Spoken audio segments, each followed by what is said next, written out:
ጤና ይስጥልን የከበረ ሰላምታችን በመላው ዓለም ሆናችሁ ቃል ስፖርት ዩቲዩብ ቻናላችንን ለምትከታተሉ ውድ አድማጮቻችን ሁሉ ይድረስ ብለናል። ከእናንተ ከሆነ ቃል ስፖርት ዩቲዩብ ቻናል ለዚህም ሰዓት መርጠን ያሰናዳላችሁን ስፖርታዊ ጥንቅሮች እንደ ሁልጊዜው በቅደም ተከተል እያደረስናችሁ ቆይታ የምናደርግ ይሆናል። እስከ ፕሮግራማችን ፍጻሜ ቆዩን።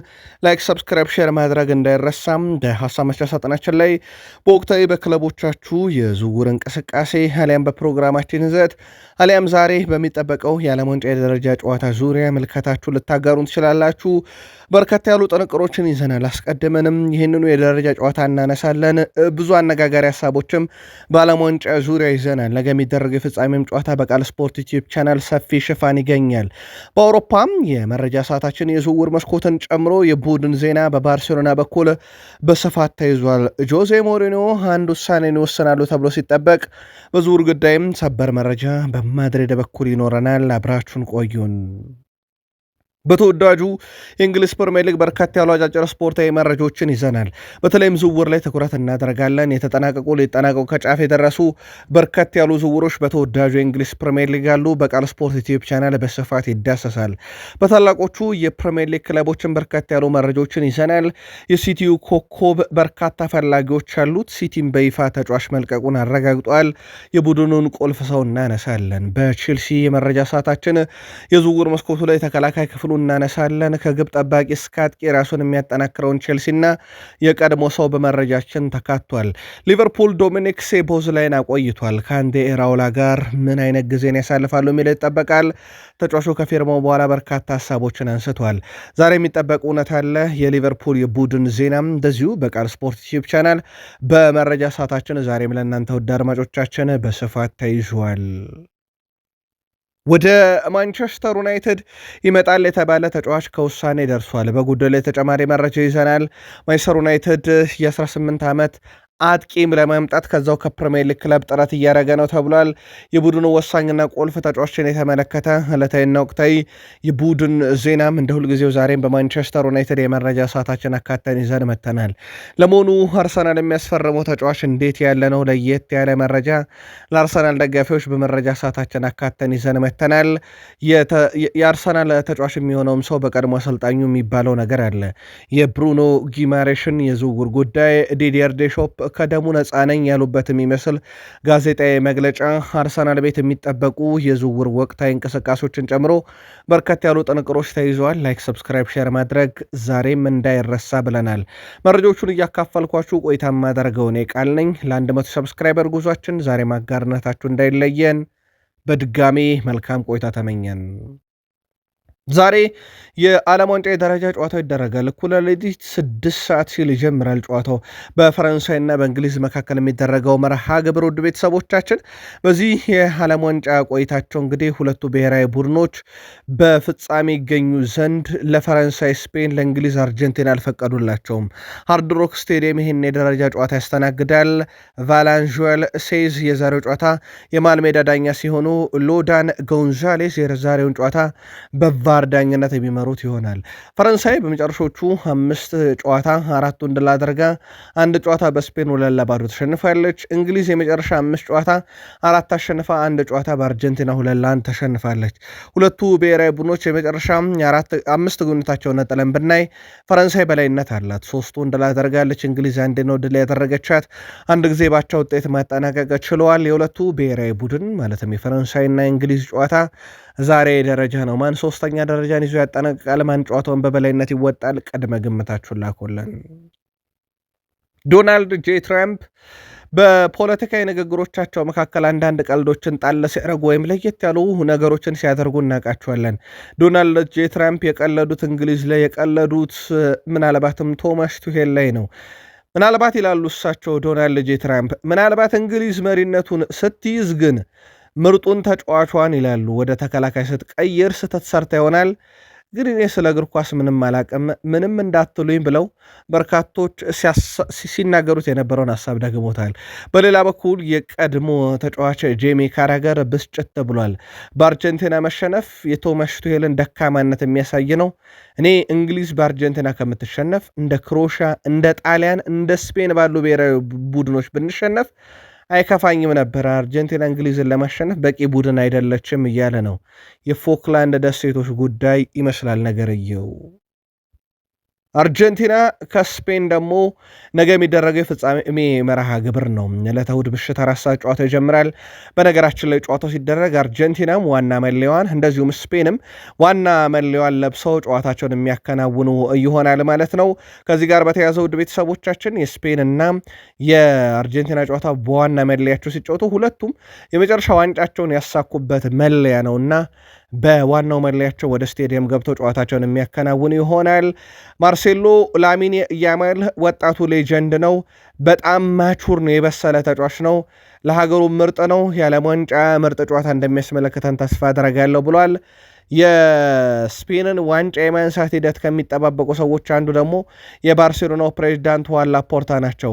ዳኛ ሁሉ ነገር ከተቆጣጠሩና በትክክል ከዳኙ በእርግጠኝነት የአሸናፊነት ሂደት ለስፔን ይሆናል እያሉ ነው። የዳኝነት ጫናውም ካሁኑ ዳኛው ላይ ከፍ እያለባቸው የመጣም ይመስላል። በነገራችን ላይ ሊዮኔል አንድሬስ ሜሲ በዓለም ዋንጫ የጥሎ ማለፍ ጨዋታ 4 አሲስቶችን ያደረገ የመጀመሪያው ተጫዋች ሆኗል። ፔሌ ነበር ለመጨረሻ ጊዜ 1970 በዓለም ዋንጫ የጥሎ ማለፍ ጨዋታዎች ላይ 4 አሲስቶችን ያበረከተው። አሁን ሜሲ ያንን አድርጎታል። በአንድ የዓለም ዋንጫ ውድድር ደግሞ 13 የግብ አስተዋጽኦ ይዞ የነበረው ገርድ ሙለር ነው። 1970 ላይ በ13 ጎሎች ላይ በቀጥታ መሳተፍ ችሏል። ሊዮኔል አንድሬስ ሜሲ 1966 ሪካርዶች መሰብሰብ ከጀመሩበት ጊዜ ጀምሮ በዓለም ዋንጫ 12 የግብ አስተዋጽኦ ያለው ዘንድሮ። ስለዚህ ሜሲ በፍጻሜ ጨዋታ አንድ የግብ አስተዋጽኦ ብቻ ይጠበቅበታል፣ አንድ ግብ ወይ አንድ አሲስት። ከዛ በኋላ ሪካርዱን ይስተካከላል ከገርድ ሙለር ጋር። በዓለም ዋንጫ የፍጻሜ ጨዋታ 2 የግብ አስተዋጽኦን ካበረከተ ደግሞ ሜሲ በዓለም ዋንጫ ታሪክ በአንድ የውድድር መድረክ በርካታ የግብ አስተዋጽኦን ያበረከተ በታሪክ የመጀመሪያው ተጫዋች እንዲሁ መሆን ይችላል። ሜሲን ከፍጹም ቅጣት ምት ሳጥን ማራቅ አለብን የሚለው ደግሞ ሮድሪ ነው። የስፔን ብሔራዊ ቡድን አምበል ሮድሪ ሊዮኔል ሜሲ ስጋት ለመቀነስ እቅድ መንደፋቸውን ተናግሯል። ሮድሪ ሲናገርም ሊዮኔል ሜሲ ከፍጻሜ ጨዋታው እንግዲህ ድል እንዳያረግ ለመግታት ከፍጹም ቅጣት ምትም እሱን ማስቀረት ይጠበቅብናል ብሏል። በሚከላከሉበት ወቅት ከሜሲ በጣም ቅርብ መሆን አለብን የሚለው ሮድሪ ከኃይል ጋር መከላከል ይኖርብናል ብሏል። አክሎም እንደ ቡድን በጣም ወደኋላ መመለስ የለብንም ያለ ሲሆን እነሱ ወደኋላ ለመመለስ ወደፊትም ማጥቃትም ያስፈልጋል። ነገር ግን ሜሲን በጣም በጥንቃቄ መያዝ ደግሞ የጨዋታው ዋናው ተርኒንግ ፖይንት ሊሆን ይችላል እያለ ነው። በሜሲ በኩል ግን ይሄ እንዴት ያቆሙታል ሲባሉ ቶማስ ቱሄል በርካታ ተጫዋቾችን መድቤ ብለው ነበረ። ግን ያ ቀመር እንዳልሰራ ጨዋታው ሲጠናቀቅ በውጤት ደረጃ እንዲሁ ተመልክተ ነው ነበረ። የአርሰናሉ ስፔናዊ አማካይ ሚኬል ሜሪኖ ሜሲ በታሪክ ዓለማችን ምርጡ ነው ሲል ተደምጧል። ስፔን አማካይ ሚኬል ሜሪኖ ሊዮኔል ሜሲ በታሪክ ከዓለም ምርጥ ተጫዋች አንዱ ነው በማለት ሲናገር የእሱን የእግር ኳስ ሕይወትና አሁን በዚህ ዕድሜው እያደረገ የሚገኘውን ነገር ማየት በቂ ነው ሲል ተደምጧል። ይህ የሜሲ የመጨረሻ ፍጻሜ መሆኑን አላውቅም ያለው ሜሪኖ እንደሱና ሮናልዶ አይነት ተጫዋቾች ወደፊት ቆይታ መገመት አዳጋሽ ብሎታል። ሁለቱም ተጫዋቾች በአስደናቂ ደረጃ መጫወት መቀጠላቸው ያስደንቀኛልም ሲል ተደምጧል ሚኬል ሜሪኖ። በሌላ በኩል ሜሲን ማቆም የሚቻል አይመስለኝም የሚለው ደግሞ ፔድሮ ፓሮ ነው። ስፔናዊ የቀኝ መስመር ተሰላፊ ፔድሮ ፓሮ ሊዮኔል ሜሲን ማቆም የሚቻል አለመሆኑን ይናገራል። አሰልጣኝ ቢሆን ሜሲን ለማቆም ምን ያደርግ እንደሆነ የጠየቀው ፔድሮ ፓሮ እሱን ለማቆም የሚቻል አይደለም ብሏል። እኛ የሚበጀው በራሳችን ላይ ማተኮርና አጨዋወታችንን መከተል ነው ያለው ፔድሮ ፓሮ አክሎም በፈረንሳይ ጨዋታ የአጥቂ ስጋቶቻቸውን መክታት ላይ አተኩረን ነበር። አርጀንቲናም ላይ እንደዛው እናደርጋለን፣ ግን ዋናው ነገር የራሳችን የጨዋታ አቀራረብ ነው ሲል ተደምጧል። ሜሲ በተቃራኒው የሚፋለመውን ላሚን ያማልን በጣም አስደናቂ ተሰጥኦ ያለው ተጫዋች ብሎታል። ባርሴሎናዎች ላሚን ያማልን በማግኘታቸው በጣም እድለኞች ናቸው። ለሱ መልካም የሆነውን ነገር ሁሉ እመኝለታለሁ። ለባርሴሎናም ጥሩ ነገር እመኛለሁ። ባርሴሎና በጣም እድለኛ ነው ላሚን ያማልን በማግኘቱ እያለ ነው። በነገራችን ላይ በዚህ ዓለም ዋንጫ በርካታ ድሪብል በማድረግ ሜሲ በ25 ቀዳሚ፣ ላሚን ያማል በ22 ይከተለዋል። የሁለቱ የብሔራዊ ቡድን ቆይታቸው በራሱ በየግል በጣም አስደናቂ ነው። ነገ ምሽት 4 ሰዓት በተቃራኒ ይፋለማሉ። ምናልባት ለየት ያለ ነገር የማርክ ኮሬል ሀሳብ ነው። ማርክ ኮሪያ የዓለም ዋንጫውን ካነሳው ምናልባት ከዓለም አቀፍ ጨዋታም ራሴን ላገል እችላለሁ፣ ሉዊስ ዴላ ፎንቴን ምስል በክንዴ ላኖረው እችላለሁ የሚልም ሐሳብን አጋርቷል። ዳኛው ማንም ሰው ከህግ በላይ እንዲሆን መፍቀድ የለባቸው የሚሉት ደግሞ ሉዊስ ዴላ ፎንቴ ናቸው። ስፔን ብሔራዊ ቡድን አሰልጣኝ ሉዊስ ዴላ ፎንቴ የአርጀንቲና የኃይል ጨዋታ አሳሳቢ መሆኑን ተናግረዋል። አሰልጣኙ በምላሻቸው በዚህ ጉዳይ የዳኛው የጨዋታ አመራር አቅም ራሱን አይነት ሚና ይጫወታል ሲሉ ጠቁመዋል። ዳኛው ቸልተኛ እንዳይሆኑ ሲሉ ያሳሰቡት አሰልጣኝ ሉዊስ ዴላ ፎንቴ ማንም ሰው ህጉን እንዲያልፍና የጨዋታ ደንብ እንዲጥስ መፍቀድ የለባቸውም ብለዋል።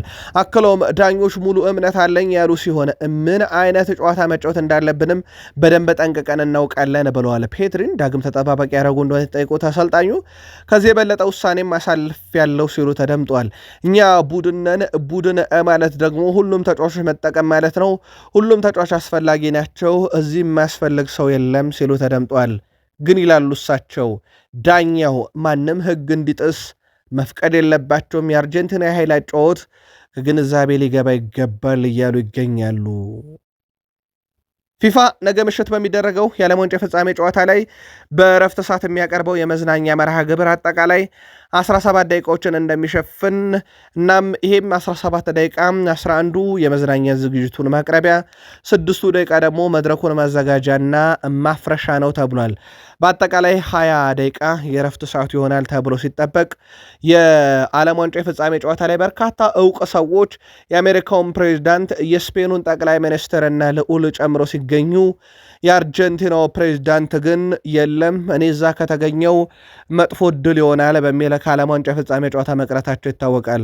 የዓለም ዋንጫ ላለፉት አንድ ወር ገደማ በላይ በቀጥታ ስርጭት በርካቶች ስትከታተሉት የነበረው ሁነት ዛሬ በደረጃ ጨዋታ ነገ በፍጻሜ ጨዋታ እልባት የሚያገኝ ይሆናል። ከዚሁ ጋር በተያያዘ ከ200 በላይ ሀገራት ዣን ኢንፋንቲኖ ሆይ አሁንም ይግዙን እያሉ ነው። ውድ ቤተሰቦቻችን የፍሎሪያን ባሎገንን ቀይ ካርድ እንዲነሳ በጊዜያዊነት ያደረጉበት ውሳኔን ጨምሮ ከዶናልድ ጄ ትራምፕ ጋር በዚሁ የዓለም ዋንጫ ሽር ጉድ ምክንያት የነበራቸው ነገር ከበርካቶች ተቃውሞ እንደቀረበባቸው እሳቸው ገለልተኛውን እግር ኳስ ቢመሩም ፖለቲካዊ ነገር ላይ ግን ጣልቃ እየገቡ ነው ቢባልም ከ200 በላይ ሀገራት ግን ዳግም ይምሩን ዣን ኢንፋንቲኖ ሆ እያሉ ነው። በነገራችን ላይ ጥቂት የሚባሉ ሀገራት ግን በዚህ ዝርዝር ውስጥ የሉም። ከ211 በላይ አባል ሀገራት በፊፋ ኮንፌዴሬሽን ውስጥ እንዳሉ ይታወቃል። አንደኛዋ ጀርመን ናት በተቃውሞ ጎራ ያለችውም። ነገር ግን ውድ ቤተሰቦቻችን አሁን ባለው ሂደት ዣን ኢንፋንቲኖ ቀጣዩ ፕሬዚዳንት ከመሆን የሚያግዳቸው ነገር ያለ አይመስልም። እሳቸው ዳግም ፊፋን ይመሩ ዘንድ ለአራተኛ ጊዜ ምርጫ ይወዳደራሉ። ወደ ክለብ እግር ኳስ እንምጣ። ውድ ቤተሰቦቻችን ቃል ስፖርት ላይ ናችሁ፣ ላይክ ማድረግ እንዳይረሳ። የባርሴሎና ፕሬዚዳንት ዋን ላፖርታ ሜሲ ያለፈውና የወደፊቱ፣ ላሚን ያማል ደግሞ የአሁኑና የወደፊቱ ሲሉ ተደምጧል። እኛ በጣም እድለኛ ነን በላማሲያ እና በባርሴሎና የሚሉት ሰው በቀጣይም ቡድኑን በተለያዩ አማራጮች ያጠናክራሉ። በእርግጥ የሚፈልጉት የዩሊያን አልቫሬዝን ጉዳይ ለጊዜው እና ዘግየው እንደ ክርስቲያኖ ሮሜሮ ያለ ተጫዋች ከአትሌቲኮ ማድሪድ ይልቅ ቅድሚያውን ለባርሴሎና ይሰጣል ቢባልም ሁዋን ላፖርታ ግን ወደ ተከላካይ ክፍሉ ላይ ትኩረት የሚያደርጉት ገንዘብ በማውጣት ሳይሆን በውሰት ማምጣትን በተመለከተ ነው። እናም ተጫዋቹ ከቶትናም ሆትስፐርስ በውሰት የሚገኝበት አማራጭ ካለ ብቻ ወደ ባርሴሎና ማምጣት እቅድ እንጂ ከዛ ውጭ እሳቸው በዝውውር መስኮቱ ላይ ገንዘብ ፈሰስ አድርገው እንደ ክርስቲያኖ ሮሜሮን ያለ ተጫዋች በተከላካይ ክፍል ለመጨመር የመጀመሪያ እቅዳቸው እንዳልሆነ ነው ዴሮ ስፖርት የዘገበው። ተከላካዩ ከቶትናም ይለቃል፣ መዳረሻው አትሌቲኮ ማድሪድ ወይም ባርሴሎና ሲጠበቅ ምናልባትም ባርሴሎና ሊያስቀድም ይችላል የሚለው ግን ትልቁ ጉዳይ ነው። በሌላ በኩል የባርሴሎና ተጫዋቾች በበርካታ ክለቦች እየተፈለጉ ይገኛሉ። ለአብነት ያክል እንደ ሮናልዶ አራሆን ያለ ተጫዋች በበርካቶች ይፈለጋል። ኡሩጓይ መሃል ተከላካይም በቀጣይነት ከሃንሲ ፍሊክ ጋርም ውይይት ያደርጋል ተብሎ ይጠበቃል። በቀጣይ ቆይታው ዙሪያ ሮናልዶ አራሆ በባርሴሎና ቤት እስከ 2031 ኮንትራት እንዳለው ቢታወቅም ነገር ግን በርከት ያሉ ክለቦች የተጫዋቹ ፈላጊ ናቸው። እንደ አትሌቲኮ ማድሪድ ያለ ከዛው ከስፔን ውስጥ የሚጠቀስ ክለብ መሆኑን ነው ሞንዶ ዲፖርቲቮ ዛሬ በፊት ገጹ ላይ ይዞት የወጣው። ሌላኛው ባርሴሎና በረጅም ጊዜ ተስፋ የተጣለበት ሩኒ በበርካታ ክለቦች ይፈለጋል። ይህ ተጫዋች በነገራችን ላይ በባርሴሎና ቤት እንግዲህ ኮንትራት አለው። ነገር ግን ተጫዋቹ አሁን ላይ በባርሴሎና ቤት ቋሚ የመሆንን እድል እያገኘ አይደለም። ሩኒ በበርካታ ክለቦች ሲፈለግ የጀርመኑ ኃያል ክለብ ቦሩሲያ ዶርትመንድ ይህን ተጫዋች በረጅም ጊዜ ውሰት ውል ከባርሴሎና የመውሰድ ፍላጎት እንዳለውም እንዲሁ ጨምሮ ሞንዶ ዲፖርቲቮ አስነብበዋል። ጆዜ ሞሪኒዮ ኬሊያን ምባፔ በቀጣይነት እንደ 9 ቁጥር የማጫወት እቅድ የላቸውም ተብሏል። እሳቸውም በተለይም ደግሞ በ9 ቁጥር ቦታ መጫወት የሚችል እንደ ጎንዛሎ ጋርሻን ያለ ተጫዋች ይመለከታሉ።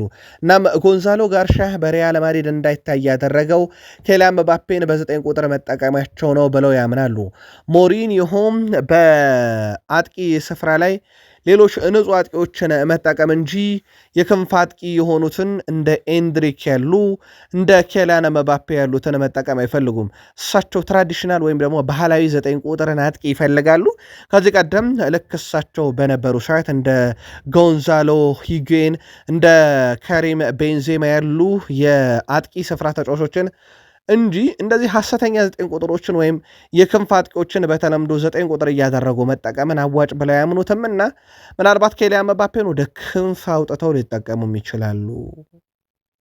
በተጨማሪነት በሪያል ማድሪድ የክንፍ አጥቂነት ቦታ ላይ የቬኒሺየስ ጁኒየር ጉዳይ በፍላጎት ደረጃ እንጂ በስራ ደረጃ አልተጠናቀቀም። በፍላጎት ደረጃ ቬኒሺየስ ጁኒየርም ሪያል ማድሪድም አብረው ለመቀጠል ፍላጎት አላቸው፣ ግን በጥቅማጥቅም ጉዳይ አሁንም ከስምነት እንዳልደረሱ ይታወቃል። ከዚህ ጋር በተያያዘ ለኪፕ ዛሬ ይዞት በወጣው መረጃ መሰረት ምናልባትም ቬኒሺየስ ጁኒየር ኮንትራቱን ሳያራዝም ቆርቶ በሪያል ማድሪድ ቆይታው የማይረጋገጥ ከሆነ ለገበያ ይቀርባል፣ በረብጣ በሮች ይሸጣል፣ ገንዘቡ ሙሉ ለሙሉ ሚካኤል ኦሊሴ ዝውውር ላይ ፈሰስ ይደረጋል ተብሏል። ይህም በዝውውር መስኮቱ ላይ በዚህ ክረምት በቀላሉ ይፈጸማል ተብሎ ባይጠበቅም በትልቁ የሚጠበቅ ጉዳይ ነው። በተለይም የሚካኤል ኦሊሴ ጉዳይ በባየር ሙኒክ የተያዘበት አቋም ይታወቃል። የቪኒሺየስ ጁኒየርም ጉዳይ በቀላሉ ክለቡን ይለቃል ተብሎ አይታሰብም። ድርድሮቹ እንዳሉ ስለሆነ አሁንም ማለት ነው። ጉዳዩን በተመለከተ ውድ የቃል ስፖርት ዩቲዩብ ቻናል ቤተሰቦቻችን በተከታታይ መረጃ ይኖረናል። የ22 ዓመቱ ዦዋን ዱራን ገና በ22 ዓመቱ ክለቦችን መካለሉን ተያይዞታል። ውድ የቃል ስፖርት ዩቲዩብ ቻናል ቤተሰቦቻችን አስቶን ቪላ ቤት በትልቁ ተጠብቆ ትልቅ ነገር አድርጎ ለትልቅ እግር ኳስ የተጠበቀ ተጫዋች ከዛ በኋላ ግን ማረፊያው ከ1 ዓመት በላይ አይዘልቅም። እንደ ኢንቫጎዲዮ የተባለ የአካዳሚ ቡድን እንደ ቺካጎ ፋየር ራሱን ማሳያ ቡድን ከተጫወተ በኋላ ነበረ የኡናይ ኤምሬውን አስቶን ቪላ ተቀላቅሎ በጣም ድንቅ ጊዜን በፕሪሚየር ሊግ እያሳለፈ ሳለ ገና ዓመቱ አጋማሽ ላይ ጥር ላይ አልናስርን ተቀላቅሎ ወቸው ጉድ ያስባለ። ከዛ በኋላ ግን ያልናስርም ቆይተው ያልጸና ነው።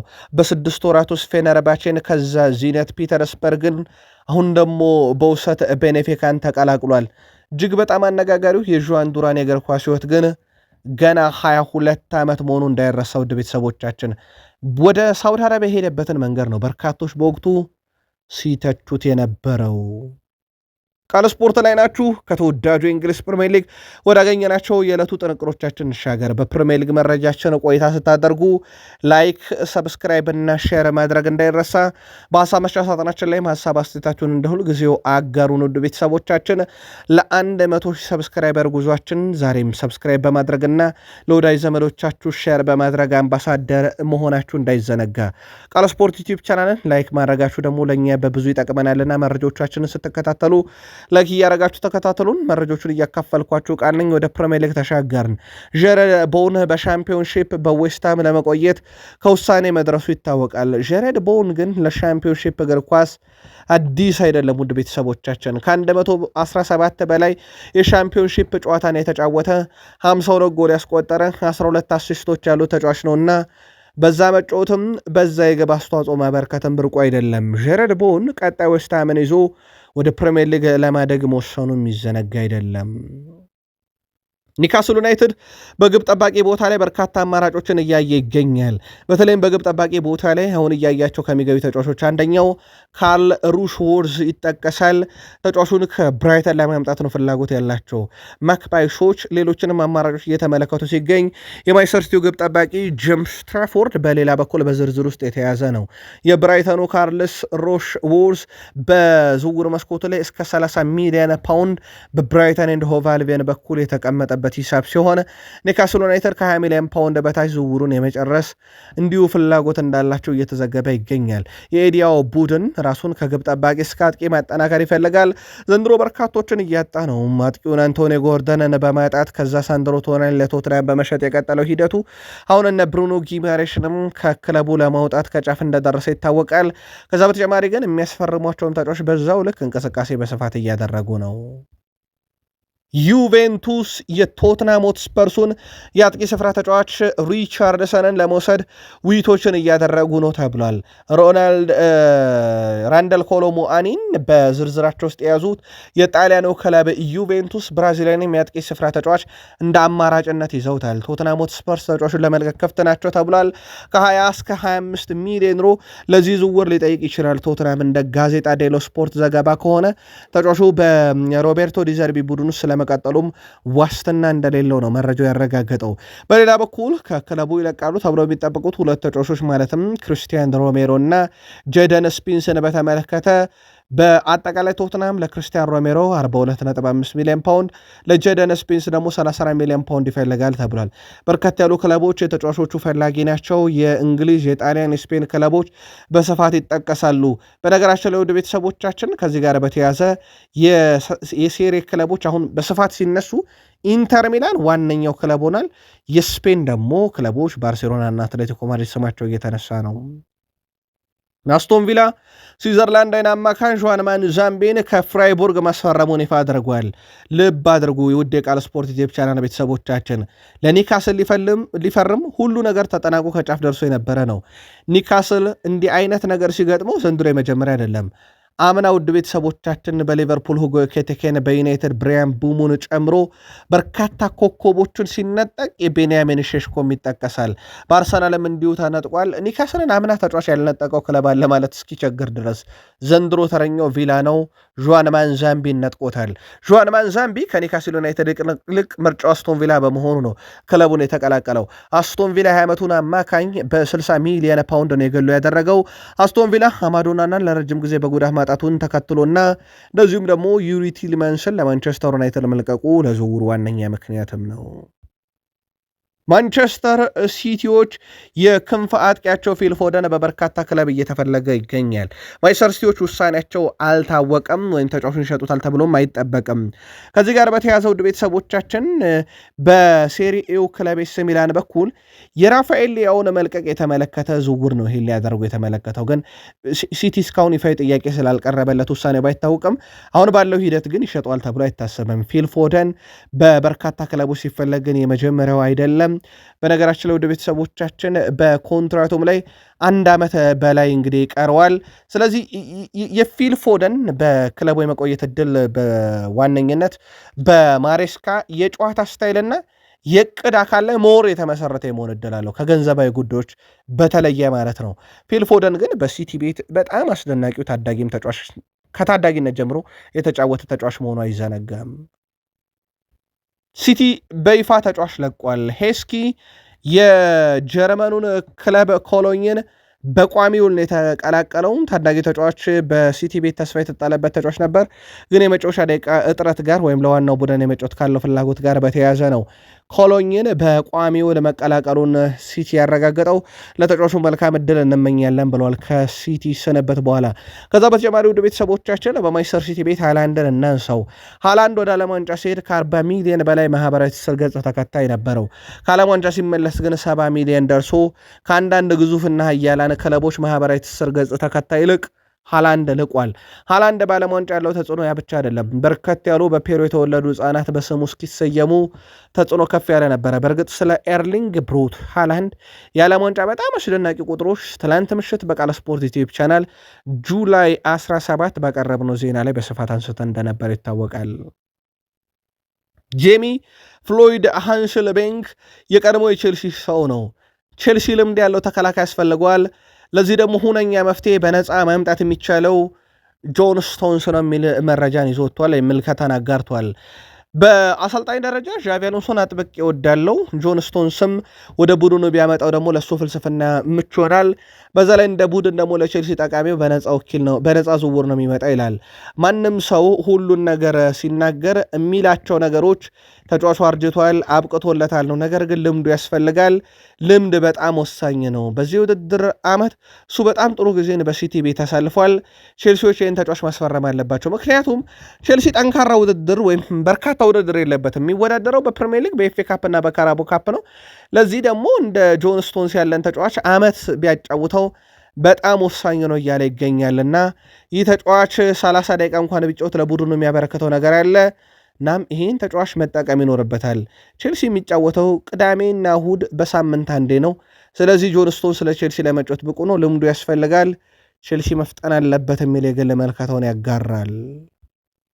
በግብ ጠባቂ ቦታ ላይ ቼልሲዎች አሁንም የዲያጎ ኮስታን ጉዳይ በስፋት እየተከታተሉ ነው። ፖርቶ አሁንም ይህንን ተጫዋች ዝውውር በተመለከተ ገንዘባቸው 60 ሚሊዮን ፓውንድ ነው። ውድ ቤተሰቦቻችን ፓሪስ ሰን ዠርሜን እና ባየር ሙኒክም በዝውውሩ ላይ አሉ። በዝውውር መስኮቱ የመጨረሻ ቀናት አካባቢ ውድ ቤተሰቦቻችን የውል ማፍረሻውን አክቲቭ ነው በነገራችን ላይ እና እስከዛ ሰዓት ድረስ መክፈል ይቻላል። ቼልሲ ብቸኛ አማራጩ አይደለም። የኤስ ሚላኑን ግብ ጠባቂ ሚኝን እየተመለከተም እንደሆነ ይታወቃል። ከዚህ ግብ ጠባቂ ጋር በእርግጥ ከአምና ጀምሮ ስሙ የተያዘ ክለብ ነው።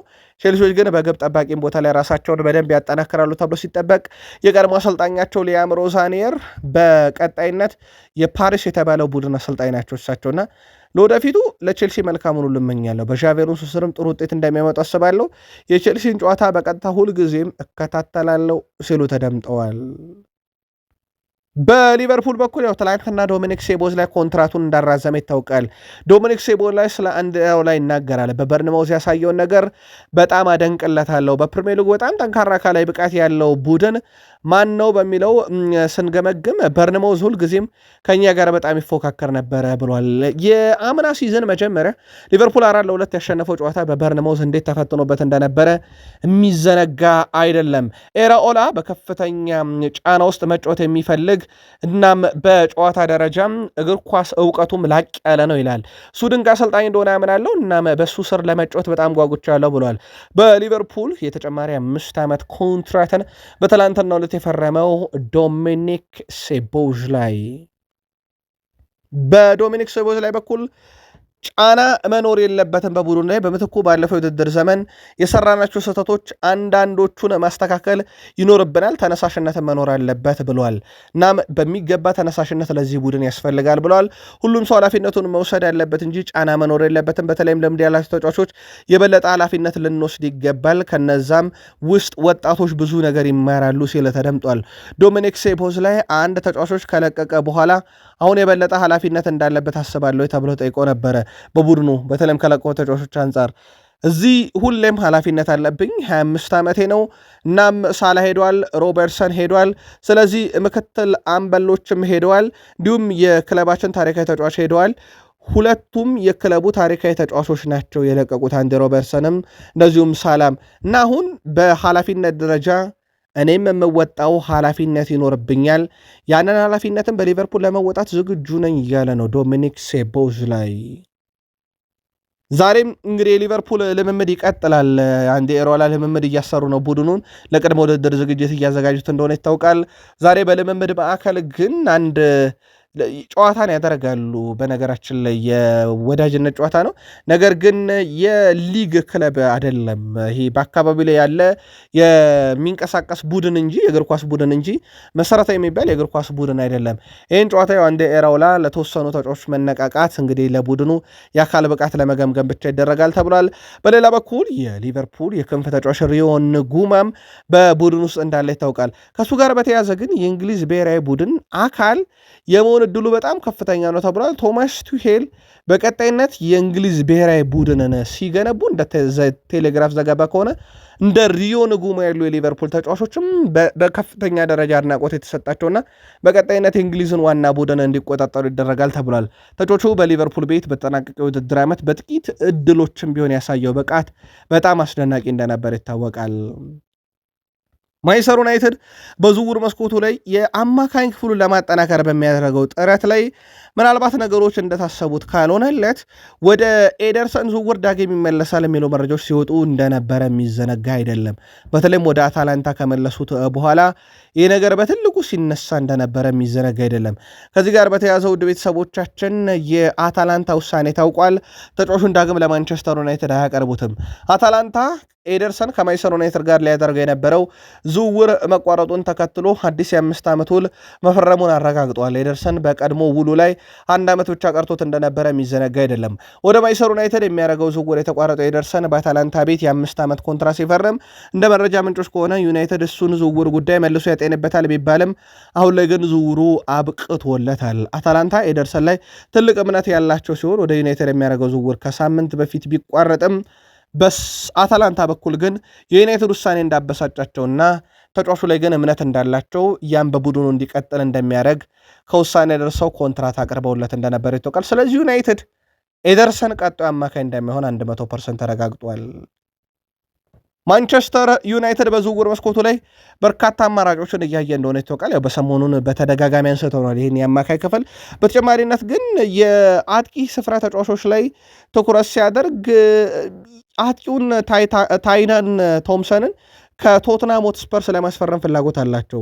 ዝውውሩ ከመጠናቀቁ ፊት የጤና ምርመራ ለማድረግም ታቅዷል። ማንቸስተር ዩናይትድ ታዳጊውን ዝውውር በተቻለ ፍጥነትን ማጠናቀቅ ይፈልጋልና በፍጥነት ዝውውሩ እንዲጠናቀቅም ስራዎችን እየሰሩ ነው ተብሏል። ቶትናም ተጫዋቹን ለማቆየት በርካታ ጥረቶችን እያደረገ ይገኛል። የግራ አጥቂ ቦታ ላይ መጫወት የሚችል በጣም አስደናቂ ተጫዋች ነው። ማንቸስተር ዩናይትድ በዛ ቦታ ላይ ተጫዋች የማስፈረም ፍላጎት እንዳለው ሲታወቅ፣ ግን ይሄ ተጫዋችን ቢመጣ ልምድ ያለው ተጫዋች ማንቸስተር ዩናይትድ በተለይም በራሽፈርድ በኩል ስንብቱ የሚሆን ከሆነ የማይቀር እንደሆነ ይታወቃል። የማንቸስተር ዩናይትድ አማካኝ ኮቢ ሜኖ በእንግሊዝ ብሔራዊ ቡድን 1 ደቂቃ ካልተጫወተ ትሮቫ ቻሎባ ጋር ወደ ደረጃ ጨዋታ እንግሊዝ እንደተሸጋገረች ይታወቃል። ምናልባት ዛሬ እድል ካገኘ የምንመለከት ይሆናል። ፖርቱጋላዊ የማንቸስተር ዩናይትድ የቀድሞ አሰልጣኝ ሩበን አሞሪም እድል ከነፈጉት በኋላ የካሪክ መምጣት ነበረ ተርኒንግ ፖይንቱ።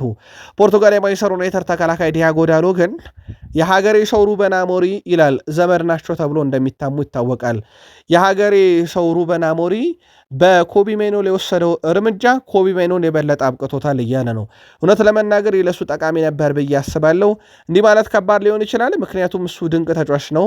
ይህ ሁኔታ የበለጠ ጠንካራ አድርጎታል። እንደ ቡድን እንደዚህ አይነት አስቸጋሪ ጊዜዎችን ማሳለፍ አለብህ፣ ምክንያቱም ጥሩ ጊዜ ሲመጣ የበለጠ እንድትደነቅ እንዲህ አይነት ነገሮች ያስፈልጋሉና የሀገሬ ሰው ግን ዘመር ነው ተብሎ የሚጠረጠረው ሩበን አሞሪም ይላል ዲያጎ ዳሎ በኮቢ ሜኖ የወሰደው እርምጃ ኮቢ ሜኖን ለዚያ አብቅቶታል እያለ ይገኛል። በማንቸስተር ዩናይትድ በኩል ሜሰን ግሪንውድን ተጫዋቹ ቀርቶብኝ ገንዘቡን ነው የምፈልገው ካለ በኋላ ዩናይትድ 10 ሚሊዮን ፓውንድ ወይም 12.5 ሚሊዮን ዩሮ ከዚህ ዝውውር እንዳገኘ ይታወቃል ወደ ፈነርባቼ ማምራቱን ተከትሎ። ከዚህ በኋላ ግን ዩናይትድ ምንም የሚያገኘው የገንዘብ ክፍያ አይኖርም በሜሰን ግሪንውድ ላይ። የዩናይትድ ስልጣን በዚህ ተጫዋች ላይ አብቅቷል። ግሪንውድ በፌነርባቼ ይቀጥላል። ሜሰን ግሪንውድ በዩናይትድ ሳለ ከማይረሳው ቅጽበት ግን ከክርስቲያኖ ሮናልዶ ጋር የነበረውን ቆይታ ነው። ከሮናልዶ ብዙ ተምሬያለሁ ብሏል። ከክርስቲያኖ ሮናልዶ ጋር አብሬ አንድ ሜዳ ተጋርቻለሁ በዩናይትድ ያመነን በብዙ ጠቅሞኛል። ሮናልዶ ሁሉንም ነገር ማድረግ ይችላል። ሮናልዶ ትንንሽ ነገሮችን የሚያደርገው ራሱ ምርጥ በሚባል መንገድ ነው። ከሱ ብዙ ነገር ተምሬያለሁ። ከዩናይትድ ቆይታ የማረሳው አንዱም ከሮናልዶ ጋር ያሳለፍኩትን ጊዜ ነው ሲል ተደምጧል። አርሰናል በጣም አስገራሚውን ተጫዋች ነው ያስፈረመው ክርስቶስ ዞሊስን። ያው ይሄ ዝውውር ዛሬ ይጠበቃል፣ የሕክምና ምርመራውን ያደርጋል ተብሎ። በነገራችን ላይ ውድ ቤተሰቦቻችን የዚህን ዝውውር ሂደት ለአርሰናል አንድ በጣም ለየት ያለ መረጃ እናጋራችሁ። 52 የግብ ዕድሎችን በተጫዋቹ በኩል ከቆመ ኳስ አመቻችቷል። አብዛኞቹ ከማዕዘን የመጡ ናቸው፣ በቤልጅየም ፕሮ ሊግ ላይ ማለት ነው። አርሰናል ቤት የቆሙ ኳሶች የግብ ዕድሎችን በመፍጠር አምና በተጠናቀቀው የውድድር ዓመት ዴክላን ራይስ 27 የግብ ዕድሎችን ከቆመ ኳስ፣ ቡካዮ ሳካ 12 የግብ ዕድሎችን ከቆመ ኳስ ነው። ክርስቶስ ዞሊስ ግን 52 የቆሙ ኳሶችን ነው ውድ ቤተሰቦቻችን የግብ ዕድል የፈጠረውና በጣም አስገራሚ በጣም አነጋጋሪ ሆኗልና ከዚህ ጋር በተያያዘ የተጫዋቹን ጉዳይ በተመለከተ ውድ ቤተሰቦቻችን በአርሰናል ቤት በትልቁ ከቆመ ኳስ ጋርም በተያያዘ እንደዚሁ የሚጠበቅ ይሆናል። ከክርስቶስ ዞሊስ ዝውውር ጋር በተያያዘ ያው ወደ አርሰናል ለመምጣቱ ምክንያት የሆነው የትሮሳርድ ስንብት እንደሆነ ይታወቃልና የቡድን አጋሮቹ ቪክተር ዮኬሬሽ እና ዴክላን ራይስ በጣም ማዘናቸውን የሚገልጽ አይነት መልእክት አስተላልፈውለትም ነበረ። ከዚህ ጋር በተያያዘ ግን ወደ ክርስቶስ ዞሊስ ዝውውር እንመለስ። እንዳልኳቸው የቆመ ኳስ ላይ በጣም የተሻለው የግብ ዕድል ፈጣሪው ተጫዋች ነው ወደ አርሰናል የሚመጣው። አዲሱ ፈራሚ በተለይም ቁልፍ ኳሶች፣ አጨራረስ፣ ክሮሶቹ፣ የቆመ ኳሱ፣ ከኳስ ጋር ቆይታው፣ ፓሶቹ በጣም ጠንካራ የሚባል አይነት ተጫዋች ነው። የክለብ ብሩጁ አሰልጣኝ ክርስቶስ ዞሊስ ሁልጊዜም ቢሆን ወደ ልምምድ ቀድሞ የሚደርሰው እና መጨረሻ የሚወጣው እሱ ነበረ። ሁሉም የልምምድ ወቅቶች እንደ ጨዋታ ነበረ የሚመለከተው። እግር ኳስ ሕይወቱንም ለማሳደግ አሁን ካለበት ደረጃ ለመድረስም ያለውን ሁሉ የሰጠ ተጫዋች ብለውታል። በመጨረሻም ከአውሮፓ ትልቅ ክለቦች አንዱ ወደ ሆነው ወደ አርሰናል የሚሄዱ የልፋቱ ውጤት ነው እያሉ ቢገኙም በአንድ በኩል ለሱ ደስተኛ ነኝ፣ በሌላ በኩል ግን እንዲህ አይነት ቁልፍ ተጫዋች ማጣቴ ለእኔ በጣም አሳዛኝ ብለውታል። የክርስቶስ ዞሊስ የሕክምና ምርመራ ዛሬ ይደረጋል ተብሎ በአርሰናል በኩል ይጠበቃል። የቀድሞ የአርሰናልና የማንቸስተር ዩናይትድ ተከላካይ ሚኬል ሲልቬስተር ብሩኖ ጉማሬሽ ወደ አርሰናል ቢያመራ የተሻለ ነው ብሏል። ሲልቬስተር ሲናገር በመሀል ሜዳ ላይ በጣም አስደናቂ ጥምረት ልንመለከት እንችላለን ብሏል። በአርሰናል ጊማሬሽ ሁልጊዜም በቋሚ አሰላለፍ መጫወት የሚፈልግ ተጫዋች ነው። ለብራዚል ብሔራዊ ቡድንም ቋሚ ሆኖ ለመጫወት በክለብ ቋሚ ሆኖ መጫወት አለብህ። ስለዚህ አርሰናል የተሻለ ቋሚ ቦታ ሊያገኝበት የሚችል ነው። እንደገና የሻምፒዮንስ ሊግ ፍጻሜ ለመድረስና ዋንጫውን ለማሳካት የምትፈልግ ከሆነ ብሩኖ ጊማሬሽ ምርጫ መሆን ያለበት አርሰናል ነው እያለ ይገኛል። ጥራት ያለው ተጫዋች ያስፈልገናል የሚለው የቀድሞ የአርሰናል ተጫዋች ስለዚህ አርሰናል ጊማሬሽን ማምጣቱ በጣም ተገቢ ነው፣ ዝውውሩ በፍጥነት መጠናቀቅ አለበት እያለ ነው። ከዚህ ዝውውር ጋር በተያያዘ በአርሰናል በኩል ፍላጎቶች የተጠበቁ ግን የገንዘቡ ልዩነት አሁንም ትልቁ እንቅፋት ነው። በዝውውሩ ጉዳይ ላይ አርሰናል በቀጣይ ሳምንት በዝውውሩ ጉዳይ ላይ አንዳች እልባት ይሰጥበታልም ተብሎ ይጠበቃል። ዲዲየር ዴሾፕ ከደሙ ነፃነን አይነት ንግግር ይመስላል። የሳሊባ ጉዳት እኛ አላባባስነውም፣ ከመጋቢት ወር ጀምሮ በጉዳት ላይ ነበረ እንጂ እኛ የፈረንሳይ ብሔራዊ ቡድን ስለተጠቀምነው የተባባሰ ጉዳት ነው የሚሉ ተቃውሞችን አንቀበልም ብለዋል እና ህመሙን ተቋቁሞ ለመቀጠል ወስነዋል። ግን በስተመጨረሻም ጉዳቱ ከመቋቋመ በላይ ሆነበት። እናም የሳሊባ ጉዳት እኛ አላባባስነውም ቀድሞም የነበረ ነው አርሰናላውያን ሆ እያሉ ነው እሳቸው። በእርግጥ እሱ የዓለም ዋንጫ በ4 ዓመት አንዴ ነው ብሎ በህመም ማስታገሻ ሲጫወት እንደነበረ የሚዘነጋ አይደለም። የሳሊባ ተተኪ ይሆናል ተብሎ በዋነኝነት እየተነሳ የሚገኘው ዩዜሪ ኮንሳም ቢሆን ወደ አርሰናል የመምጣቱ ነገር በጣም አጠራጣሪ ሆኗል። በሁለቱ ክለቦች መካከል የ20 ሚሊዮን ፓውንድ ልዩነት ተፈጥሯል። አርሰናል ከ40 ሚሊዮን ፓውንድ በታች ሲል፣ አስቶን ቪላ ደግሞ ከ60 ሚሊዮን ፓውንድ በላይ ለዚህ ተጫዋች ያስፈልገኛል ማለቱ ይታወቃል። በተከላካይ ክፍል ላይ የሪያል ሶሴዳዱም የማል ተከላካይ ዦዋን ማርቲን በአርሰናል ኢላማ ውስጥ ይገኛል። የክሪስታል ፓላሱን ላክሮዋ በዋነኝነት ከሚጠቀሱት ውስጥ ነው። ስለዚህ ኢዜሪ ኮንሳ ብቻ አይደለም የሳሊባ ተተኪን ይሆን ዘንድ በአርሰናል በኩል በረጅም ጊዜ በቅድ ውስጥ ተይዞ የሚገኘው። በተጨማሪነት በአርሰናል በኩል ልናነሳ የወደድ ነው የዝውውር መስኮቱ ላይ ከአርሰናል የሚለቁ ተጫዋቾችን በተመለከተ ነው። ኒውካስል ዩናይትድ በዚህ ክረምት የአርሰናሉ የክንፍ ተጫዋች ጋብርኤል ማርቲኔሊ ለማስፈረም ስራዎችን እየሰሩ ይገኛሉ። ክለቡ የአጥቂ መስመሩን ለማጠናከር ከአማራጭ ከያዟቸው ውስጥ አንደኛው ነው። ማርቲኔሊ የሚፈልግ ክለብ ግን አሁን በርከት ያለ ነው። በፕሪሚየር ሊግ ኒውካስልን እንጠቀስን እንጂ ከፕሪሚየር ሊግ ውጭም ያሉ ከባየር ሙኒክ፣ ሮማ፣ ዩቬንቱስ ጨምሮ ስማቸው በስፋት እየተነሳ እንደሆነ ይታወቃል። የአርሰናሉ ተጫዋች ጋብርኤል ማርቲኔሊን ከማስፈረም ጋር በተያዘ አንድሪያ ቤርታ የዚህን ተጫዋች ሽያጭ በጣም ትልቅ ገንዘብ እንዲሆንላቸው ይፈልጋሉ። ምክንያቱም ወደ ቡድኑ ቢያመጧቸው ተጫዋቾች በዛው ልክ ከፍተኛ ሂሳብ እየተጠየቁባቸውም እንደሆነ ይታወቃል።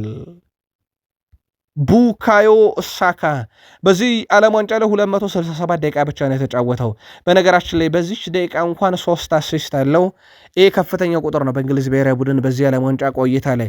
ከቡካዮ ሳካ ጋር በተያያዘ በዓለም ዋንጫ በጣም ድንቅ ጊዜን አሳልፏል። ከተጫወተው ደቂቃ አንጻር ቡካዮ ሳካ በ26 የፊፋ ዓለም ዋንጫ ያሳለፈው ጊዜ በጣም አጭር እንደሆነ ግን ይታወቃል። ዘ አትሌቲክ ይዞት የወጣው መረጃ እንግዲህ እሱ በቀጣይነት በአርሰናል ቡድን ውስጥ ከጉዳት ራሱን ነጻ አድርጎ ለመጫወት የሚጠቅመዋል ተብሏል። በተለይም ቶማስ ቱዌል ተጫዋቹን የጠበቁበት መንገድ ከበርካቶች ሞድስ ቀርቦላቸዋል። በውድድሩ ላይ ከሳካ የተሻለ አሲስት ያደረገ ሌላ እንግሊዝ ተጫዋች አልነበረም። ይህ ደግሞ አሰልጣኝ ቶማስ ቱዌል እድሉን ሰጥተውት ወደ ሜዳ በገባ ቁጥር ምን ያህል ወሳኝ እንደሆነ ማሳያ ነው።